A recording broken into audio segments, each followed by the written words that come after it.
à Christ avec le sous-thème de l'Obaki, réussir par l'attachement dans la maison de Dieu. Et moi, toujours, je vais continuer à l'ango.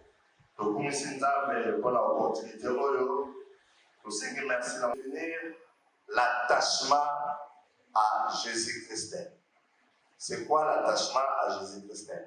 C'est un lien profond, personnel, durable avec Jésus-Christ, basé sur la foi, l'amour et l'obéissance. Et moi, je vais vous tout ça qui texte na biso na mokanda ya Jean. Lelo pe toujours ba ko bandela texte wana na mokanda ya Jean 5 totanga ki premier verset ti na 9e, lelo tokotanga ti na 11e. Ipa yozali au telemi totanga texte na biso. Après cela, il y eut une fête des Juifs et Jésus monta à Jérusalem. Or, à Jérusalem, près de la porte des brebis, il y a une piscine qui s'appelle en hébreu Bethesda et qui a 5 portiques. Sous ces portiques étaient couchés un grand nombre de malades, des aveugles, des boiteux, des paralytiques qui attendaient le mouvement de l'eau. Car un ange descendait de temps en temps dans la piscine et agitait l'eau. Et celui qui descendait le premier, après que l'eau avait été agitée, était guéri, quelle que fût sa maladie. Là se trouvait un homme malade depuis 38 ans. Jésus l'ayant vu coucher et sachant qu'il était malade depuis longtemps, lui dit: veux-tu être guéri? Le malade lui répondit: Seigneur, je n'ai personne pour me jeter dans la piscine. Car quand l'eau est agitée, et pendant que j'y vais, un autre descend avant moi. Lève-toi, lui dit Jésus, prends ton lit et marche. Aussitôt cet homme fut guéri, il prit son lit et marcha. C'était un jour de sabbat. Les Juifs dirent donc à celui qui avait été guéri: c'est le sabbat, il n'était pas permis d'emporter ton lit. Il a répondu: celui qui m'a guéri m'a dit, prends ton lit et marche. Loba la voisin ayo, celui qui m'a guéri m'a dit, prends ton lit et marche. Acclamons la parole de Dieu.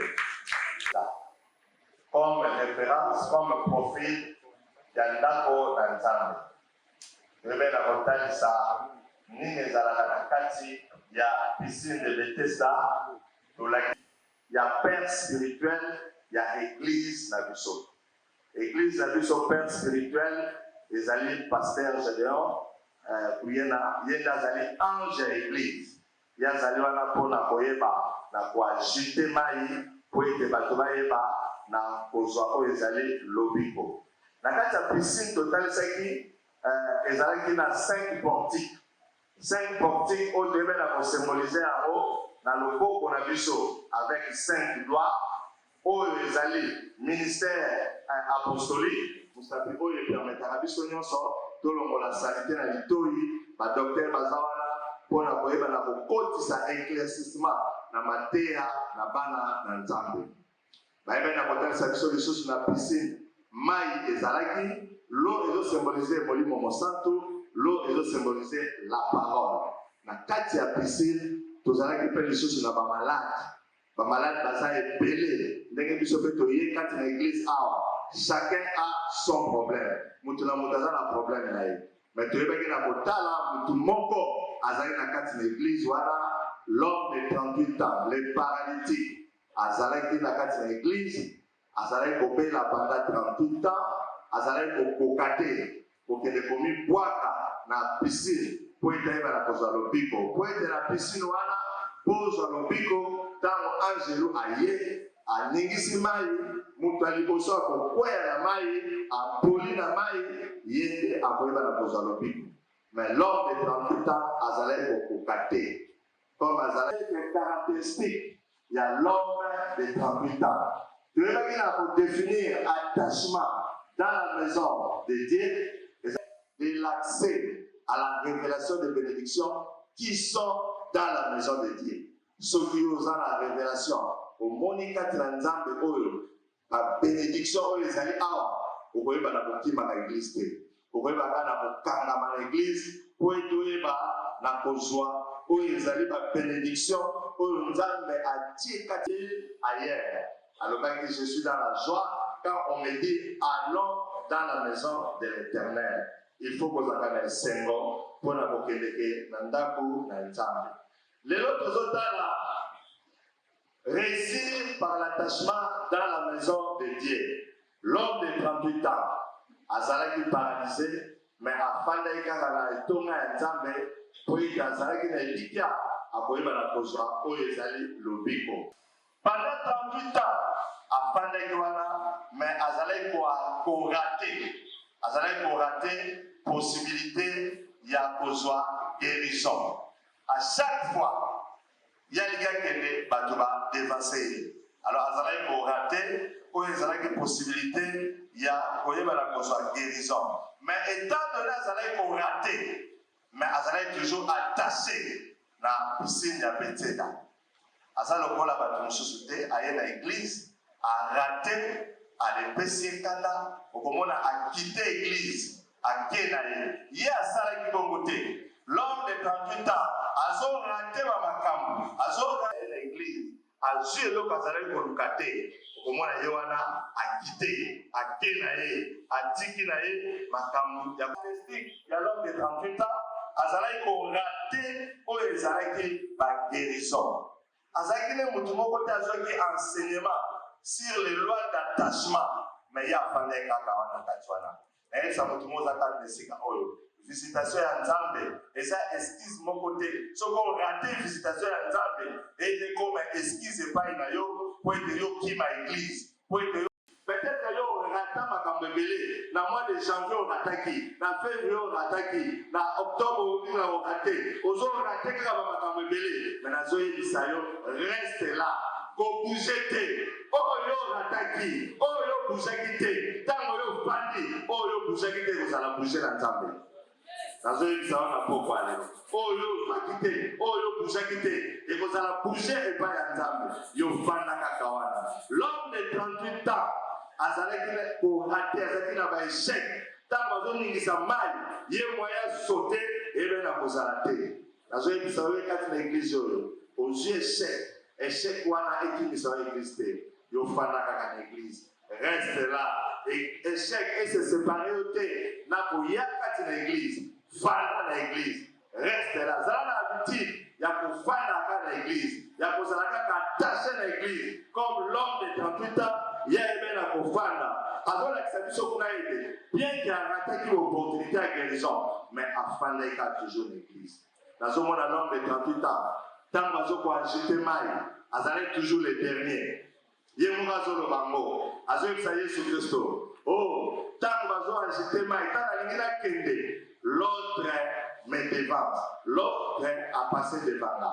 Nazoyebisa oyekaki na église oyo peut-être oza le dernier peut-être ozomona ntango oye na église oyo bato bazoréussir bato ozomona ntango Yesu ayebe na kosekwa badisiple mibale bakimaki mbangu na tombo na oyo akendeki liboso akutaki te oyo ayaki na nsima ye nde ayebe na kokota yango nazoyebisa moto azodevanse yo moto azobala liboso na yo asilisi nyonso to te zala kaka wana ozomona koza le dernier mais nzambe ayebi yo nzambe ayebi yo alingi asala ya minene kati na bomoi na yo yebisa voisin reste ici j'arriverai na koya ata na mabala ngai bokomona ngai ata na badéclaration ya malamu bokomona nga ata na kobota bokomona nga je ne bouge pas je reste ici. Tu n'es pas le dernier. L'homme de 38 ans afandaki kaka atako bato bazokodevase yo atako bato bazokende liboso na yo omona bango te bakoyeba na kokoma yo kokoma liboso na bango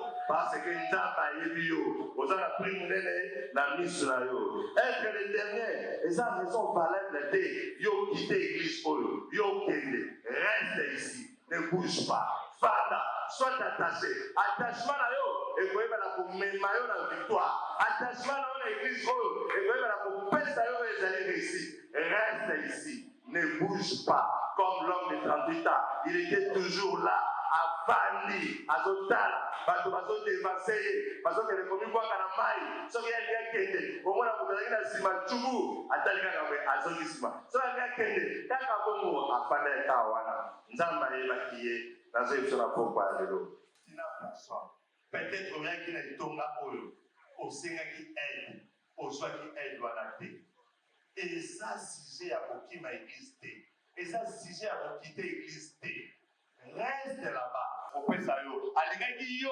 okomante kondima na yo okolisa kondima na yo po etayeba na kopesa yo il te connaît oza na prix monene na miso na ye bato ebele balobaka ete na église wana basungaka bato te oyo bazoloba na bible la religion pire c'est aider les orphelins et les veuves nazoyebisa yo na pokwa ya lelo nzambe azotala kondima na yo nzambe alingi ete okolisa kondima na yo akangi motema ya bato wana alingi apesa espace po ete yo kolisa kondima na yo kondima na yo ekola po ete oyeba ete nzambe ya solo aza na bomoi yo kokite te atako basungi yo te. L'homme de 38 ans avait dit je n'ai personne pour m'aider. Peut-être toi aussi olobaka je n'ai personne pour m'aider, mais reste attaché à cette église. Ne bouge pas, reste attaché. Attends qu'on s'est réglé les sungi, oui, ben on a les sungi te. Nzamba ebio, nzamba emoba ebi. Alobina yo, tala na likolo. C'est pour na yo et pour utaka ke pa na Yesu Christo. Pour invoquer toujours nzamba na ba problème na nyonso vers la montagne nda weba na kokitela au secours. Reste là, ne bouge. La richesse moko. Peut-être que vous pouvez faire l'église. Vous avez évolué. Mais vous avez évolué. Pour que vous ayez malgré la piscine de Bethesda, et ça qui y avait des bénédictions. La maison de la miséricorde. Hier, il faut évoluer. Parce qu'il y a une richesse qui est en bête. Mais il était là. Dès que tu as la science, la carte, mais lui n'a pas changé. Il n'a pas évolué. À ce que les locaux ne sont pas nous sommes à la base, nous sommes nous sommes à la base, nous sommes voyager, nous sommes à Dubaï. Oh, nous sommes à la minelle, nous sommes à la boutique, nous sommes à Teka, ITT, Zaraka, Kaka, Nesika, Oyo. Nzamba et Yo. Alors, il ne bouge pas à l'église. Ton attachement. Et vous voyez, la copine, ça va comme minelle. Pour nous, Zaraka, Nesika, Oyo. Nzamba, Zolo, Malayo. Ne bouge pas. Reste là-bas. Attache-toi à Jésus-Christ.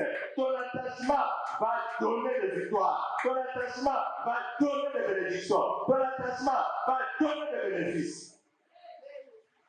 La suite, ça vous demande à sa question. Nous avons dit que ça va être à cause de l'attachement à yo, nous avons un problème aux Arabes. Reste là-bas, ne bouge pas. Pendant la principale. Oh, là, tu vas évoluer. Ngai moite na kila ngai okendete nzamba yebyo lokota la porte oyo nzamba yebyo ne to kota la église to yebyo to koti mais ne to kopima to yebite oyebite yo kopima na nini oyebite yo kopima na bénédiction nini oh bien aimé tala ba caractéristique oyo ezali ya paralytique de 38 ans oh azaleka toujours raté azaleka le dernier nous sommes là partout dans azaka le dernier. Azana il faut faire évoluer parce que il n'y a pas. L'attachement à la maison de Dieu change l'ordre des choses.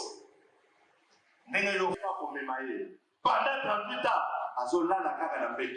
mais quand Jésus-Christ est venu, lève-toi, prends ton lit et marche. Nazoyebisa yo eloko wana emetenaka yo yo mutu bana kokumba ya mosikoyo eloko wana ekanga yo soki eza na bato oyo bayebi na kofutela yo classe yo kofutela bana na bango classe soki eza na bato oyo bazali kopesa yo transport mikolo ya yo kopesa bango transport soki eza na bato oyo bazali kolesa yo kolesa bango mikolo ezoya oyo nazoyebisa yo attachement na yo à la maison de Dieu change l'ordre des choses oh tala l'homme de 38 ans afin que metango Yesu aye Tata Yesu aye, il se prend ton lit et marche. Mon toit là, il faut soutenir. Il y a comme il faut soutenir. Oh, la joie dit ça, on a beaucoup allé l'homme va changer. Osomona la femme de Naïm, Tanazome Mamouana Naïbo, Kaka Mokwa Zalek Naïe, Aïbaki Akokufa, cercueil comme Mamouana Naïe. Mais quand Jésus-Christ est venu, moi, on a été à faire la cercueil, moi, on a fait la cercueil. Et là, on a malheur, il y a un fan de la pourquoi elle est. Et là, on a manque, il y a un fan de la pourquoi elle est. L'île a un manque, les gens fan de la peau. À cause de ton attachement, ça va changer l'ordre des choses. Aujourd'hui, on a tombé à Jésus-Christ. L'Ipanga, on va dire qu'il a tombé. Et ça a été roulé par l'ange. Tant que ça a roulé par l'ange, et comme il quitte, il y a Angelo. L'Ipanga, les autres, l'homme de tout afin que maintenant, il soit lié. Tant qu'il soit lié, il se prend ton lit et marche. Mon toit, il va soutenir. Il y a comme soutenir. Oh, la joie, ça on a pourquoi l'ordre va changer. Aujourd'hui, on a la femme de Naïm. Tant la zone de maman, elle a eu kaka mokwa zalek naïe. Aïe, a kokufa. Cercueil, comme maman naïe. Mais quand Jésus-Christ est venu, moi, on a eu la koufan dans la cercueil. Moi, on a fait la cercueil. Et là, on a eu malheur. Il y a koufan de la pourquoi elle est. Et là, on a manque. Il y a koufan de la pourquoi elle est. L'île a un manque. Les gens de la peau. À cause de ton attachement, ça va changer l'ordre des choses. Aujourd'hui, on a tombé à Jésus-Christ. L'Ipanga, on va dire qu'il a tombé. Et ça a été roulé par l'ange. Tant que ça a roulé par l'ange, et comme il quitte, il y a Angelo. L'Ipanga, les autres. Pour eux, parce que la gloire nous sous. Comme elle a dit, c'est ce qu'a dit. L'attachement à la maison de Dieu nous introduit à des bénédictions inattendues. Il y a une qui a été créée par bénédiction et pour ça, inattendue, quand il n'a pas moyen. Tant que Angela se quota, la piscine, parce que je vais être le Angela au quota. Mais tant que je suis allé, c'est inattendu. Parce que je vais éviter que je sois fait. La deuxième, ça tout le monde a pourquoi aller là. La deuxième, ça n'a pourquoi aller là. Il faut ça l'accident. Au coup de la bénédiction inattendue, va profiter de Jésus.